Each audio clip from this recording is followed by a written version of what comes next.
5ই আগস্টের পূর্বে আওয়ামী লীগ যেভাবে স্বাভাবিক অবস্থায় জীবনযাপন করত, এখন এসেও স্বাভাবিক অবস্থায় জীবনযাপন করে। এটা আমাদের ব্যর্থতা। এই ব্যর্থতা আসিফ নজরুল স্যারেরও ব্যর্থতা। আমরা ওনার কাছে জানতে চাই,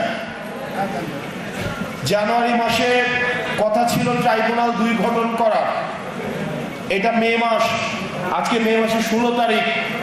আমরা স্পষ্টভাবে আপনার কাছে উত্তর চাই, কেন মে মাসের 16 তারিখ হয়ে যাওয়ার পরেও দ্বিতীয় ট্রাইব্যুনাল গঠন হওয়ার কথা থাকলেও এখনো পর্যন্ত গঠন হয় নাই? আমরা আপনার কাছে জানতে চাই, কারা এই হত্যাকাণ্ডের সাথে জড়িত যে আসামিরা রয়েছে, তারা যখন কোর্টে যায় কোন কোন বিচারক তাদেরকে জামিন দিয়ে দেয়, কারা তারা এবং এসবের পিছনে কাদের ইন্ধন রয়েছে, সেগুলোকে আপনি আমাদের সামনে প্রকাশ করুন।